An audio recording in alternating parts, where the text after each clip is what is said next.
Adams TV podcast. We are talking today about America's Got Talent episode 2.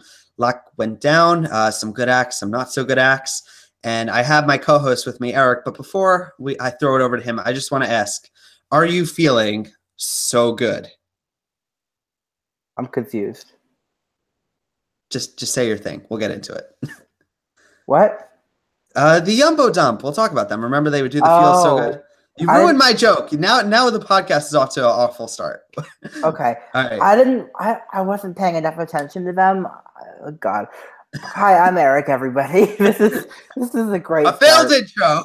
I tried, guys. I'm sorry. Gosh. How you doing? I'm doing well. Started a new job on Monday, so that's why we're coming a little bit later this week, and we will be doing that through August at least. So, yeah, a lot going on in my life, but I'm not going to dwell on that. Let's talk about the good, the bad, and the ugly, as you called it on Twitter. You didn't get my reference? Now I look stupid. All right. So let's get into it. So yesterday was America's Got Talent episode 2. And I'm going to start asking this question every week before we get into the full episode. Eric, I want to ask, did we see our winner last night? No. Did we see a finale contender? Yes. Wow. This is the second week in a row where we haven't seen the winner. This is Well, we might have seen the winner last week, but I hope not. Ooh. Well, all right. So before we get into the episodes, I just want to start asking a question that it's sort of been coming to my mind a lot more as I watch these shows. It's all about the reaction shots. And I wanted to throw it over to you and ask you, what's your opinion on these reaction shots? Because whenever someone is good, they flash to someone in the crowd going, they're so talented. Or when there's someone I just get the vibe that the producers are kind of telling the audience how we are supposed to be thinking, how we are supposed to be feeling. Do you kind of get that vibe? Well, I have some fun things to say about the reaction shots, actually. Because I was at a taping of X Factor back in 2015. So I was in the audience for an audition taping. So I know for a fact that producers tell everyone before they start the whole show, they have everyone do a standing ovation. They have everyone boo or whatever it was, and then they had people make faces like I'm shocked or I'm mad, or they have to make all these faces before the show even started and filmed it so they could edit it how they wanted.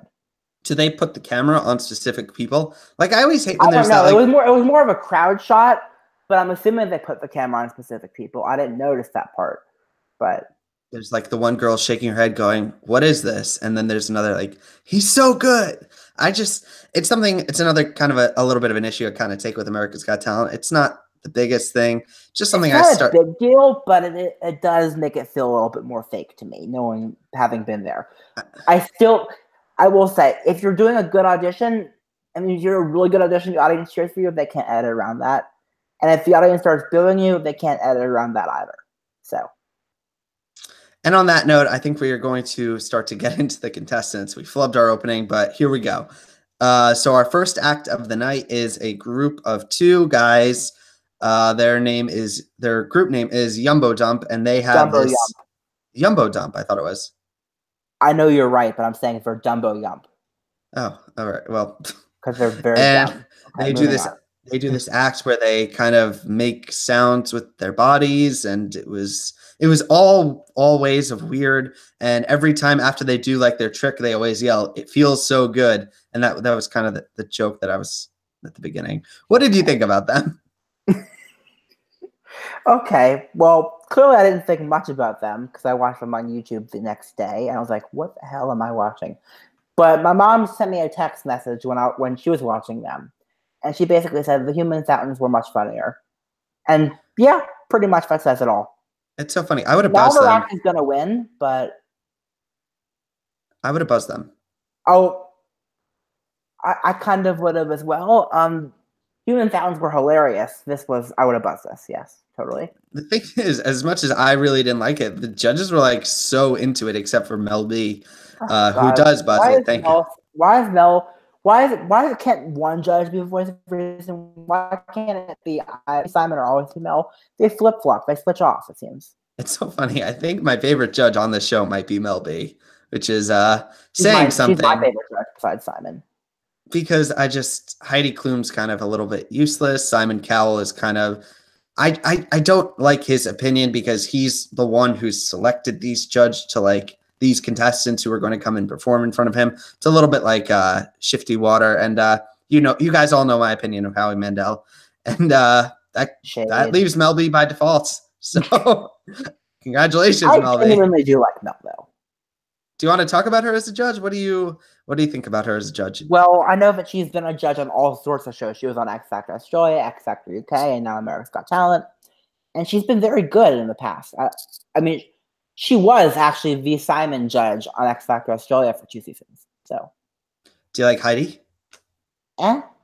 Heidi's opinion always kind of waffles with me. Like with she really doesn't like the comedians. I remember with Taylor Williamson. And then she kind of like waffles on like if she likes them. And she keeps saying, I want to take my kids to see a show that's a family show. But talent this is doesn't not a family show. Talent doesn't it is a family show, but talent doesn't all fall into the family show category. Like okay. It's a family show. Explain Selena and Filberto. Okay. Well, we'll get to them a little bit later on in the show. I have a lot to say about them, but Yumbo Dump, Buzz, I don't think it's funny. I think if they make it through the next round, they won't. They could. They might, but they'd be the equivalent of the roller skating guy a couple seasons ago. But that's just what America's Got Talent loves to do. They love to have these like fodder acts with like their few golden children in the finals. Like of the top 36, there's like a clear 6 that are like the destined ones, and everyone else kind of just, there. Yeah.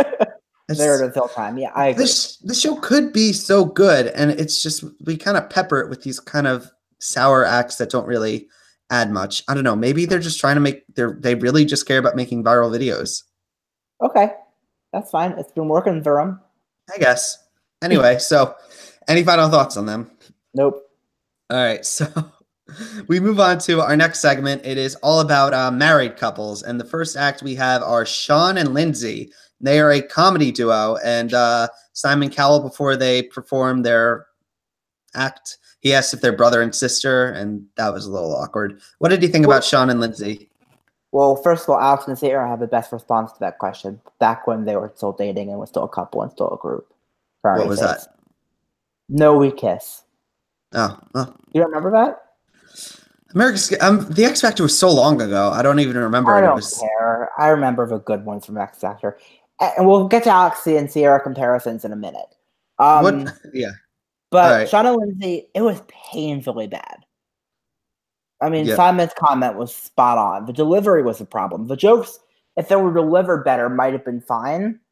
But the delivery was so awful. I got the feeling that these two people were kind of set up to fail, totally. By the producers. Oh, I'm not saying that's not the case. But I'm saying that it was still awful. They did fail. They were set up to fail, but they failed. The producers are like, oh, the good judges will love how cute you guys are. You should go on stage. You're going to kill it. And another thing that I really didn't like is when they would tell their jokes, it would just be silent. Like, you could tell, like, someone in the audience, there's got to be 1 or 2 people are probably laughing. Sure. I'm not so sure. I feel like they want us to know that they're not funny because it'd be awkward if a few people in the audience do laugh. They're not funny. They're not funny. No, I feel like the producers feel so strongly that we need to know that these people aren't funny, even though we could clearly tell it on our own. That I don't know if this is true. This is just my like wild speculation in my tinfoil hat. I get the feeling that they kind of mute the audience for it just to drive home so badly that these people aren't funny because there are contestants that have talked about their the contract they signed. They basically sign away everything. You don't know what they're allowed to do. They could manipulate anything, the producers. Okay. That's it? That's it. I think he really likes Sean and Lindsay, guys. All right. No, I didn't. Okay. Let's move on. All right. Let's talk about Plant the Duo. Ooh, that's a really good one. Yes, the next group to come on stage is a married couple. They're called Us the Duo. They perform an original song, and just forget all the news that's come out about them afterwards. just based on their audition, what did you think? Based on, well, actually, I don't care about the news that's come about them afterwards because they're really good, and I haven't heard of them before. I know a lot of people have, but I haven't, and so I'm happy I got to see them. They're really good. They're Alex and Sierra, except they're already married, so hopefully a breakup is less likely. Song was great, vocals were great, energy was great. Love that she played the drum and had just as strong of a voice as he'd had. The harmonies were great. It was just a great audition. It was probably my favorite one of the night. I feel like the live shows are going to be singing Radioactive, like full on, like an original cover. Not. Like why did you? That's happened to acts. I'm sure it has. I know it has. You laugh, but it's going to happen. God. Okay, if that happens, you're getting my golden buzzer if that happens. Oh, I just want to say also we have someone in the chat. I'm Hannah Bound. How you doing? She says, "Hey guys." So, hi Hannah. All right. So some things that have come out about Us the Duo since their audition, they're actually pretty famous. They've been touring with Pentatonics, which is a group I'm not that familiar about, but so many people seem to know and love. They're kind of a big deal. They have like record stuff. They're pretty. The song was out on the first album. Yeah, they're pretty legit. What do you think about, like you mentioned earlier, these guys are the most planty of planty contestants. They've been pulled out. They did not wait online at the cattle call, if I had to guess. These guys were probably called by the producers. They were given like preferential treatment and brought on stage. The fact that Howie gave them a no was surprising to me. That was just for drama. I mean, you really think so? I'm such a cynic when it comes to the show. A little bit, there are parts of it where I believe like everything is very calculated on these shows. I think Howie's just stupid. So I don't know if it's for drama or just yes and no. I guess, like you mentioned, Howie does. He says no to them, but these were probably one of my favorite acts of the night, which isn't saying much because like on a regular night with Negative Nancy, that's why.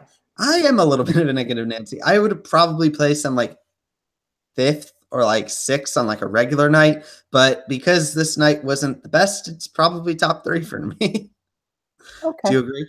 Well, for number 1 for me, so let's keep going. Number 1 of the night, definitely. It's funny. There was actually an article about like fans were surprised to see them auditioning. That's just the way this goes. America's I will say, if there were a lot of better acts, they would not be my number 1. But no, they're my number 1 for this night. All right. Any final thoughts? Nope. All right. So it's funny. Not so many thoughts on these acts. There's just, I don't know. There's just not that much to say. It's kind of. I have something to say about some of the acts later on. But the thing is, I just haven't found a reason yet to be excited about the show yet. I like America's Got Talent. I enjoy it. There's usually like a couple acts that I really can get behind and support. The thing is, it's weird. It's 2 weeks in, and I'm just kind of drawing a blank. I can't even really think of one person to say is my favorite, honestly. I can, but let's move on. All right, so we're going to move on. The next segment is all about animals. It's all about pets and cats and all about having any pets. Pets are fun. I enjoy pets. I mean, I had a dog once. I had some pets. All right, and it leads us into our next act. It is a young girl. Her name is Lily Walker. Wilker. Wilker. How do you pronounce Wilker? Wilker is how it says on my notes thing. She has a whole background story. She's an 11-year-old. She lives on a farm with a bunch of animals. Adorable little kid. She is an animal impressionist. She comes on stage. She starts performing with all these animals. What'd you think? I think this is cruelty to children. Because we know for a fact that she's not going to win, that she's not going to make live shows, that her talent isn't a real world talent. And I just hate setting kids in particular up to fail. It just drives me that's an issue I have. When children are set up to fail, nothing irritates me more. So she's cute, she's likable, but she's not going to win. So don't have her on and don't send her through. It's funny. I was actually, while I was watching this episode, I was a little bit going through Reddit, and there was a comment that I felt perfectly encapsulated this entire audition segment, and someone wrote, I didn't get to their name, but it says, this will probably haunt her in high school. And yeah, probably. I couldn't hear what you said. You cut out there. I'm sorry. It's this, this will probably haunt her in high school.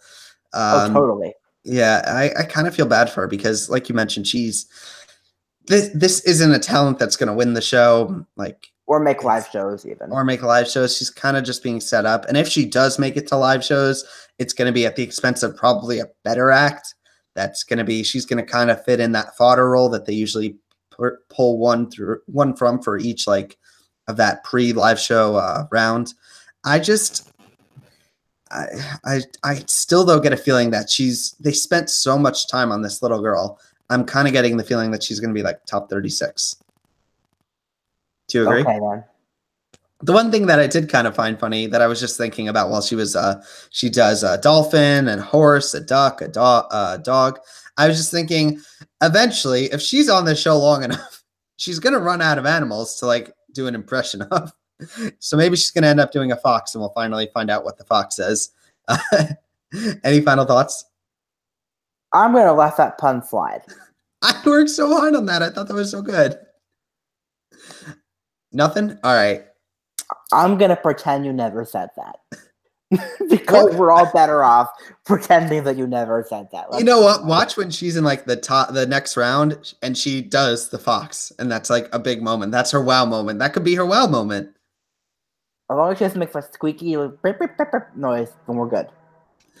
And moving on from Eric's obsession with the What Does the Fox Say song, we get a segment which is all dedicated to Dunkin' Donuts. It's very product placement. I gotta admit though, I was watching this and I kind of wanted some coffee after it. They were kind of talking about Heidi Klum and Howie Mandel doing this little segment where they're both drinking coffee and guessing what kind of flavor it is. And there was one flavor that was cookie dough.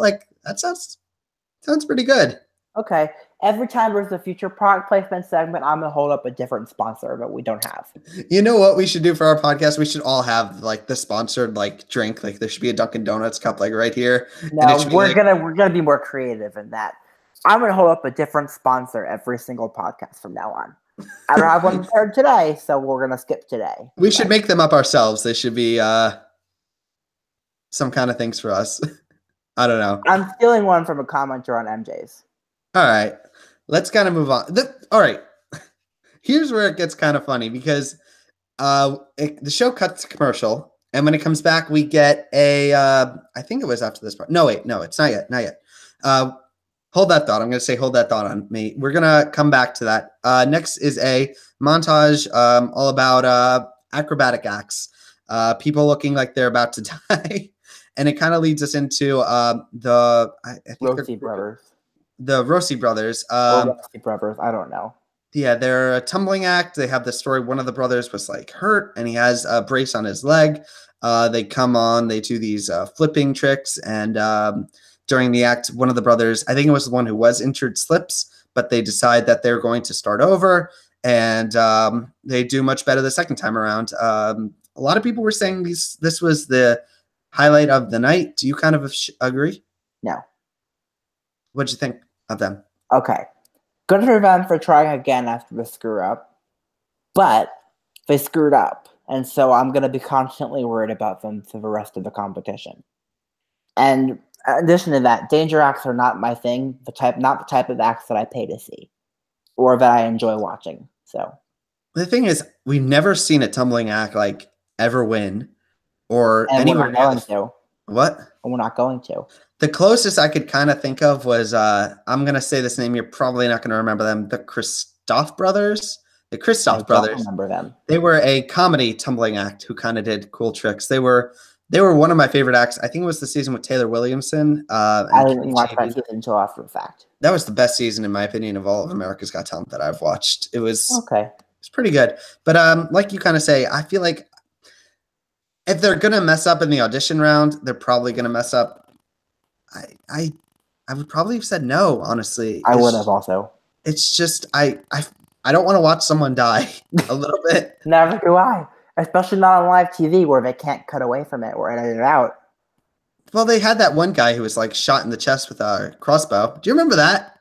That was so cool. That was. Did you just say that was so cool? I didn't say. I never said cool. That was so creepy. I was about to say that was bad. Do you remember them? I don't even remember who they were. I remember them. They were like a comedy danger act too, but they really screwed up. Okay. I haven't seen him since the show ended. Okay. What happened to them?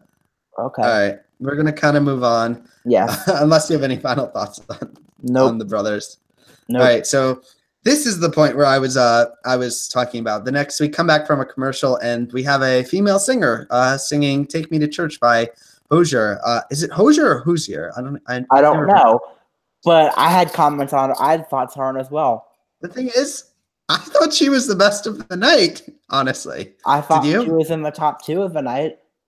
And the thing is we've just seen such a small snippet of her that there was absolutely no chance she makes it to the top 36 at this point. This is like the Jenna Renee. There was that other guy from last season that they kind of show in snippets who's really good. And for some reason, not on the show. Doesn't make it.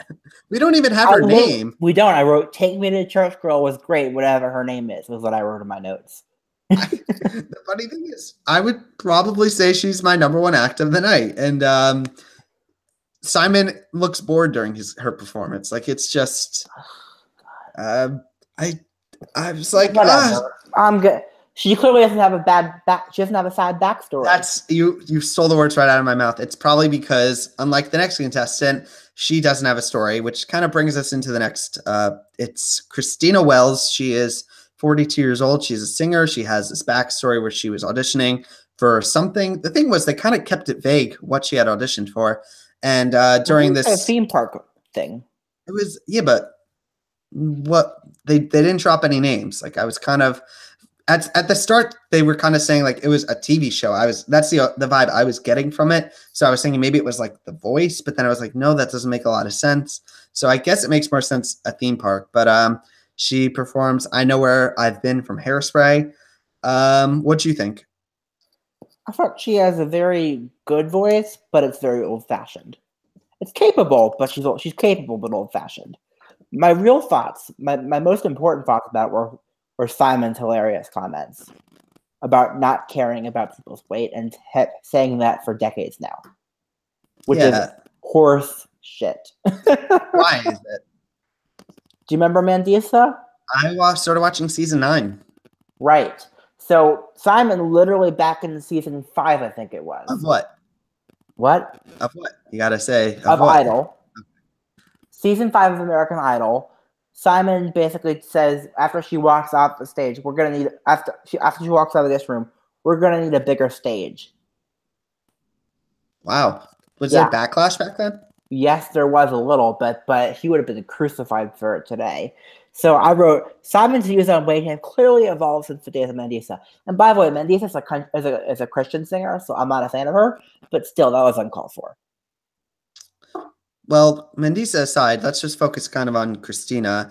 The thing is, we're not getting that many singers this season. We're getting them very sparingly. She's one of, I think she, aside for "Take Me to Church Girl," who we're never going to learn her name and we're never going to see her perform again, probably, unless it's like a small snippet. I just feel like, all right, here's the question. This is a question. Can she win? No. So what you're saying is this is a singer who the singers that they're going to try and show us are the ones that probably aren't going to win. Do you kind of agree? I agree. I don't think a singer is going to win this year. I feel like Simon Cowell probably really doesn't want a singer to win, which is weird because he actually uses his golden buzzer on a singer a little later on in this episode. He doesn't want a singer to win because he's had too many of them lately, and he needs the show to still be a variety show, despite running the record label that will find the winner if the winner is a singer. So if not a singer, what kind of act do you think is going to win? I don't know. Could be like, I feel like a dance group. I don't think a dance group has won America's Got Talent that I can think of. But I think I want a comedian, as long as the comedian's fully funny. Has a comedian ever won any of these shows? I mean, have they? Britain's Got Talent this year. Who? Lost Voice guy. Was he good? You watched, you said. I know. I kind of wanted you to. I was kind of doing a transition. Okay. Lost Voice guy won Britain's Got Talent, and he was freaking hilarious. I loved him. And then the runner-up was also a comedian. Who is the runner-up? I didn't actually watch the runner-up. White. You totally cut out. I didn't hear that. Okay. Robert White was kind of an insult comic, and I'll talk about him when we get to Alex Hooper. All right. So, final thoughts on Christina. Good singer. I don't think she can win. She's kind of. She could maybe make a run for the finale, but I don't think it's gonna. I think she's one of the contestants who will probably, at best, just middle round of live shows. What? Middle round of live shows. Yeah, I can see her making maybe through the first live cut, and after that, I don't think it's gonna be going much further. Exactly. The thing is, her story is all about her weight, and it's unfortunate because there are a lot of people who will still leverage that towards voting, which is just unfortunate about. It's just about how voting kind of goes. I feel like she's going to have to fight against that stigma. I don't know if she can do it. Best of luck to her. Her voice kind of isn't my kind of thing, but there is an audience for it, and best of luck. That's all I can really say. It's kind of old-fashioned, honestly. That's what I said. Yep. Okay. All right. Da Republic now. All right. We move on to Da Republic. They are the segment introducing them is all about it doesn't matter where you come from to be someone special. And this is a dance troupe. They come from Dominican Republic. They spend a lot of time talking about them. The highlighted member of them starts crying, talking about how there is no American dream in the Dominican Republic. They're kind of it's that kind of thing. But they come on stage, they perform. Everyone's pretty into the routine. I'm not really feeling it. I'm not really into these kind of the group dance troupes. Are you? I can be, but there has to be a lot more creativity to it than what I saw with them. Diversity, the winners of Britain's Got Talent, and DVJ, who mentored by Diversity, who were on this year's Britain's Got Talent. DVJ were much younger than these guys were, guys and girls. And I think DVJ were a lot better also. So I wasn't blown away by them.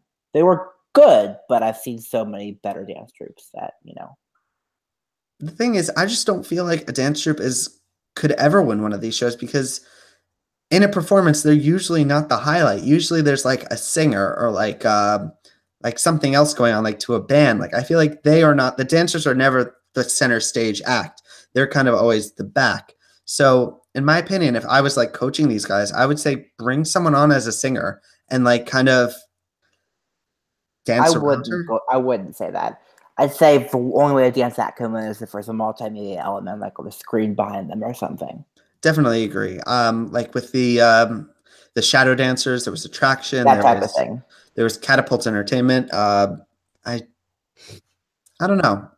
I don't think these people can't win. I don't think they're going to win. They might make a bit of a run, but we'll see. There are a lot of dance troupes. This is our third one in our second episode. Yeah. And is there another one in this episode? I don't think so. No, there's another dancer, but best of luck to them. But I'm just not excited yet. I'm watching. I wrote in my notes at this point, I'm a little bored.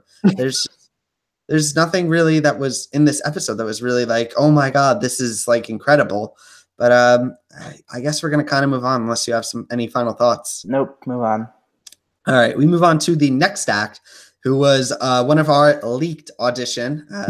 Yet again, we're getting those leaked auditions. I'm still mad that the Fountains weren't a leaked audition because that would have been too perfect.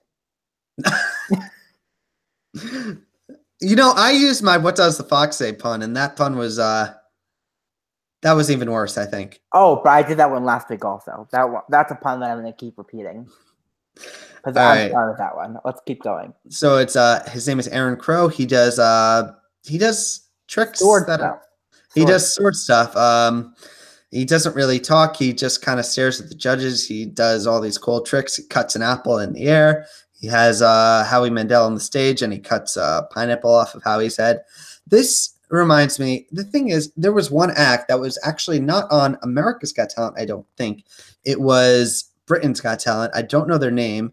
This was this guy who has the sword, and he has the cucumbers, and the guy, he holds them like this. Do you know who I'm talking about? Alex Magala? he had like one audition. No, it wasn't Alex Magala. He was like a samurai, and he kind of did like he was blindfolded and he cut like I don't remember. cucumbers. I didn't watch Britain's Got Talent that closely until the past 2 years. So I just feel like, well, there was this act, and I just feel like that's the pinnacle of what these kind of like sword acts can do. And I will say I enjoyed seeing how he, and I think, but that was the extent of it for me. The thing, I mean, the thing is, if they're going to show us an audition like this, you know, it's not going to like, no one's going to die in this. So like, there's no real tension. But it's still nice to see how he squirmed for 5 minutes. He deserves it. It's a little harsh. I mean, I just talk about his like judging skills. I'm not like, not that harsh. Oh, I'm talking about judging skills also. No. So yeah, he also does this thing where he pours hot wax on his eyes. Not a fan of anything with eyes. It was just weird. I mean, like I fast forwarded through it. I'll be honest. I wasn't a fan of that. Fast forwarded it. We're podcasting about it. I know. I saw enough of it to know that I don't need to see it again. Well, all right. Anyway, he does get 4 yeses. Do you think he can make a run for this? No. Do you think he can make it a round into the live shows? I think at most he can make it to the second round of live shows. He's not making the finale, but he might make it. The thing is, at this rate, maybe he could make the finale. Like, I'm not really. I hope not. Like, we have 5 more audition episodes at least, right? Oh my God, there's 5 more audition episodes? At least 4 more. At least 4 more. If there's, I mean, at this rate, he might be our winner. That's all I'm saying. Hey. All right, let's move on. The next, do you have any final thoughts? Nope. All right, the next act is a guy. His name is Alex Cooper. Alex Cooper. He is a comedian. He comes on stage and he wants to unite the world through joy and happiness. I was getting a little bit. He was kind of creepy a little bit, but it turns out his act is not comedy. It's more roasting in the style of like SNL and those kind of things. And SNL. A little bit. It doesn't roast. It's Comedy Central roast. All right. So and the problem was his delivery was terrible. So you really liked him? I said the problem was the delivery was terrible. The jokes weren't all terrible. The delivery was the problem. And what I'll say is that now it's my time to bring up Robert White. Because Robert White did a similar thing by like making fun of all the judges. But the way he did it was actually the jokes were a little bit harsher than the ones that Robert White did. But the way he delivered them was so much funnier and more personable. And he was like a musical comedian, like Bo Burnham type thing. And it was really funny and I enjoyed it. And this I didn't enjoy. Wasn't there, it's funny, was there like a Britain's Got Talent kid who like kind of did this thing like a last year or 2 ago? Yeah. And he made it to the final. Yeah. In another world, this is Alex Cooper could have been a finale contender, but Alex Cooper wasn't 11. The thing is, if he had been 11, he probably would have gotten. I think he was 8 or 9 actually. I don't even know. So the whole joke was that he was adorable. And then he starts making fun of the judges. So the thing is, if you want to be mean, you have to be adorable. Otherwise, you get booed off the stage. Pretty much. On Got Talent, at least. And that's the world. All right. Alex Cooper, my notes. You can also be mean if you're president. Moving on. The thing is, the judges were like really against it, and he would like roast them, and then they would hit their like buzzer. Except for Simon. Simon kind of found him hilarious, which kind of gives me the idea that Simon kind of was the one who wanted him on stage. Maybe he liked him, and he was hoping he would be funny, and maybe he wasn't. He's actually the only one who gives him a yes. Everyone else is a no, and that is the end of Alex Cooper. And at this rate, probably not going to see him again. Agreed. Next. So next. Move on to I had the Take Me to Church Girl at like number 1 because this night was kind of not that great. The next contestant I would probably put at number 2. It's really? His name is, I think it's Mr. Mochi or Mochi. He is what was it? Mochi. He is a juggler. He's a Japanese native. He does special kind of juggling with this. It's like with you always see it at like theme parks, and they always try to sell it to you for like $20. It's like the little like yo-yo on a string, and like you could throw it in the air and then catch it and do kind of cool things.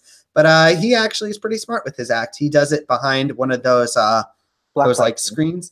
And the thing is, I really enjoyed this act, but I feel like if you were to take away the screen, it would be very boring. That's not my problem with it. There, so it's not boring. But my thing is, for a winning act, you have to be able to put on like an hour show in Vegas. I couldn't watch this for an hour. I could watch it for like 10, 15 minutes, but an hour would be too much. But someone I will say, I did enjoy it. He deserved to make it through, but I can't see him winning. But someone like Kenichi Ibina kind of would do those things where he would have the screen behind him and he would do the show kind of like that. He's more versatile, I would say. Maybe Mochi is versatile. I mean, from Kenichi's first audition. With the juggling thing. You never know. Maybe he could switch it up. Maybe Kenichi can move his body in different ways. It's hard to explain, but I just value his creativity is something that I just want to say. It was extremely creative. I enjoyed it. Don't get me wrong. It's by far the coolest juggling act I've ever seen. 10 points to Gryffindor. I enjoyed it. I like contestants who are going to do something a little bit creative. And he was creative. And I would give him a yes. Wouldn't give him a standing ovation, though, but the judges do. Mel B says that he reminds him of a 90s rave, which, yeah, kind of got that. Simon says he really loves his personality. He just seems like a cool dude, Mochi. I was digging it. I'm interested in seeing what he's going to do for the next rounds, because there is possibility it could kind of flame out. But right now, for this kind of a rough night, pretty solid. I would agree. And that kind of takes us 2 acts left. All right. The next segment is it's all about old people. So it kind of leads us into our next. Our penultimate contestants of the night, it's Selena and Filberto. They are a senior citizen dancing duo. They have this story. They're from Cuba. They speak very little English. They actually have Selena's daughter come on stage to translate for her, and the man Filiberto is just like crying like hysterically and like blowing kisses to the audience. And I was thinking, oh, this is going to be really adorable, and then it kind of wasn't. What did you think about them? Minus 1,000 points for song choice. From Gryffindor? No, from Slytherin. They're in Slytherin for that song choice. They're in Slytherin. That song choice is, well, first of all, Jason Derulo is my least favorite artist on earth right now, and that's my least favorite song, or I say my bottom 5 songs by him. They're just saying something, because it's a horrible song. And if I can move past the song choice, which I can't, by the way, I can't do that. But if I could, I didn't find it very funny either. I wouldn't have buzzed it, but I wouldn't have voted yes either. The thing is, I just want to mention really quickly in the chat, Julia Delbell is saying 5 more audition episodes. It's looking like, which. Oof. Yay, not. Okay. You know what? I'm okay with auditions as long as it's more like Mochi and less old people doing like suggestive dances that kind of make me a little uncomfortable. It's like if you're at a party or like a wedding with like your grandparents, and all of a sudden like Talk Dirty or something like this comes on, and they decide now is going to be the time to like bust a move. Like it just kind of makes me like a little cringy. I mean, not a fan of it. Okay, moving on. The thing is, they were like supposed to be one of the highlights of the episode. They were towards the end? They were towards the end. They were the penultimate act, and it was just I wouldn't have buzzed them, because I feel like there's a rule on America's Got Talent, like they will never buzz old people and they will never buzz kids. And like I would kind of maybe follow suit a little bit, because I just feel it's a little mean, but I would internally like hit my buzzer, but I wouldn't in real life. I would still say no. I don't understand why they're like such a highlight. And the thing is they're also one of the most popular YouTube videos of the batch. America's America. Moving on. But the thing is, what happens if they make it to the top 36? Like, what if they make it to the live rounds and then they're playing? Oh God, the ideas are endless though.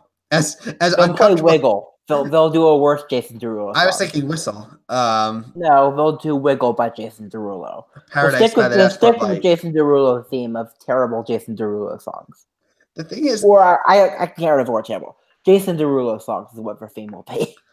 I kind of just wanted to like see a nice dance. Like I feel like you wanted them to be a sweet old couple. Okay. I value the sweet elderly, but apparently some elderly like to dance to talk dirty. And on that note, we're gonna kind of move on to our last contestant who is a singer. It is Michael Ketterer. Ketterer. I'm so bad with these names. I promise I'll get them. I probably am too, but I'm just guessing at this point. He is. They pull out all the stops for him. They give him the pimp spot. They kind of roll out they give him a whole backstory. They talk about his story. He is a pediatric mental health nurse, and he's also a singer. He has 6 children. One of them is his natural child, and then he has the story where he was unable to have more children after, and so he adopted 3 first from an abusive home where there was, I think he mentions like a meth lab. Then one other kid he adopts off the street, and the final child that he auditions is disabled. And he presents himself. I was getting a very, very Christian vibe from him, but nothing against him. He comes on stage. He sings "To Love Somebody" by the Bee Gees. What did you think? Okay, so first of all, I liked his voice a lot, but he wasn't even my favorite singing act of the night. Us the duo kind of were. And I don't get why he got a golden buzzer apart from the story. And I'll say that Simon's golden buzzers on America's Got Talent have always been about the story so far. And on Britain's Got Talent, they've been a lot more about the talent, which is the way it should be, in my view. His golden buzzer last year on Britain's Got Talent was an amazing 16-year-old singer. Last year? This year... Was it Kalista? No. I'm talking about Britain's Got Talent. Oh, America's Got Talent, he's always had a bad golden buzzer, in my view. Britain's Got Talent, it was... Callum Scott was a golden buzzer of Simon's, and he's really great. Lots of some kids. Sarah Akumu, who has been crossing over to America a little bit I think she's been on Live at the Apollo twice. She's really good. Simon's golden buzzers on Britain's Got Talent have been so consistently better than his ones on America's Got Talent, and it's not for a lack of options. So I don't know what's going on there. The thing is, I feel like the producers and Simon kind of want Michael to be a favorite, but I mean, take like any singer from the top 7, and they're like, it's no comparison. Top 7 of what? American Idol last season. I was saying I was going to say top 10, but you know what? Top 10 or they're all. I wasn't really feeling it. I'm going to be ready. I just wasn't feeling it. Okay. I mean, I probably would have said, like, I would have given him I would have probably said yes. I would have sent him through. But I would say, does he play an instrument? Do you play piano? Do you play guitar? Like, something like latch on to the different. Like, no, like latch on to the white guy with guitar label. Like, it's worked in the past. Same. No, but it's worked in the past. It's helped the contestants with their winnability. And I would say, if you play guitar, get that guitar, strap it to your body, and start playing something. Like it works in the past, and it's for better or worse. For better or worse, I'm in his best interest. Like okay. if I'm giving him advice and I'm saying how he should win, I think he needs. He presented himself as a very Christian artist. Go for the Christian music. Go for that home plate. For him to win, maybe for me to enjoy the show, no. Well, you know what? I think about what the contestants need to do to win, in my opinion. Like, okay. I do care about the show, but I'm also like, there's like two sides to me. It's like helping the contestants and having a good show, and I'm right now in the like helping the contestants. Okay. The thing is, I see him in the finale. Honestly, Simon Golden Buzzer. That's not to be taken lightly. That's probably going to go deep. We'll see. And that's actually the last contestant of the night. But like we mentioned, Simon hits the golden buzzer in a season where he's the vibe he's giving off is that this season is not all about singers. He gives his golden buzzer to a singer, which is giving me the vibes that this season might still follow in the trend of last season, where Tyra Banks is going to give a golden buzzer to the only non-singer, and all the other judges are going to pick the singers. Happen. That's not going to happen. They don't want another singer to win. You don't know that. It could still happen. I'm pretty sure they don't want another singer to win. All right, so that's basically if 3 singing acts win in a row, America's Got Talent's no longer a variety show. Well, that was a given. I mean, so many of the singer. It's been a singer like every season. The one singer that should have won that didn't win was Emily West, though. Do you remember her? She did not deserve to win. She was so good. She was not my favorite. Sorry. All right. So that is our episode, and I want to ask, like I do in every episode, I want to ask who were the top 3 acts of the night? Us the Duo number 1, Moki number 2,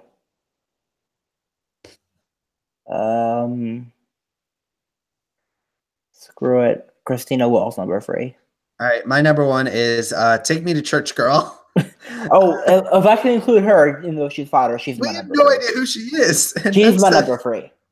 I really liked her. So I'm gonna say Take Me to Church Girl, Us the Duo, and Mochi, I guess. So we agree, but we have them in different order. Okay. We basically have the same kind of acts. Who do you think is gonna make it to the top 10 or top 12, whatever it is? Who do you think has the best shot? Milky. I don't think so. I feel like there's potential for him to flame out. Like, he's very easy to bust, in my opinion, a little bit. Yeah, but my worry is that Howie's already not behind us for Duo, and I'm afraid if we have Beach Avenue 2.0. I wouldn't call him Beach Avenue 2.0, honestly. I think that's going a little too far. Okay, we'll see. The thing is, it's so funny. We're doing this recap, and all of a sudden, I really, really want Dunkin' Donuts coffee. I don't know what's going on, but I really want to go get Dunkin' Donuts coffee. It's like there's some like hypnotism coming on that's like, I'm like, okay. I wonder if they have the Dunkin' Donuts, like the cookie dough. Verizon Fios sponsors this episode. If only. All right.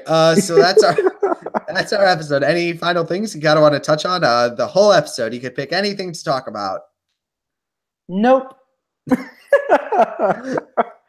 I like America's Got Talent. I'm such a fan of it, and it's just I'm a little disappointed. Is all I'm going to kind of say. I have high hopes for the show, and it could still be good. There's still, like Julia said in the chat, potential. Honestly, I think the first week of auditions this year was miles better than the first week of auditions last year.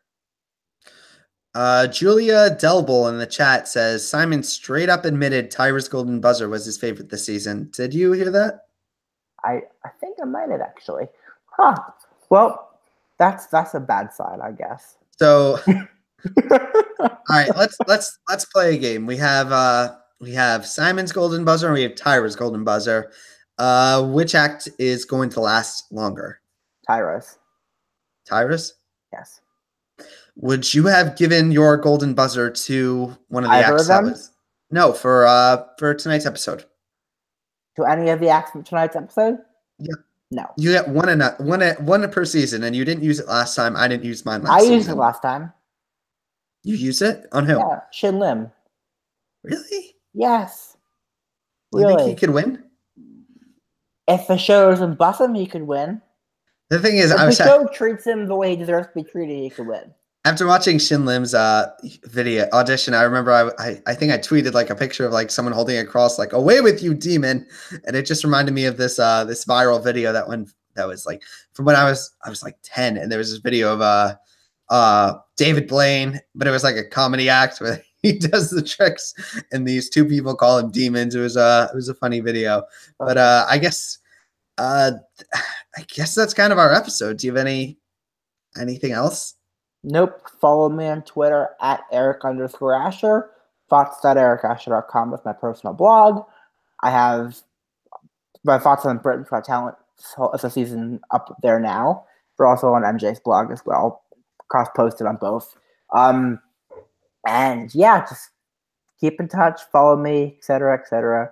I'm looking forward to recapping the rest of the season, despite the fact that I'm hoping that we had better golden buzzards than Tyros. We have to. There's got to be just one person that I can kind of root for this season. The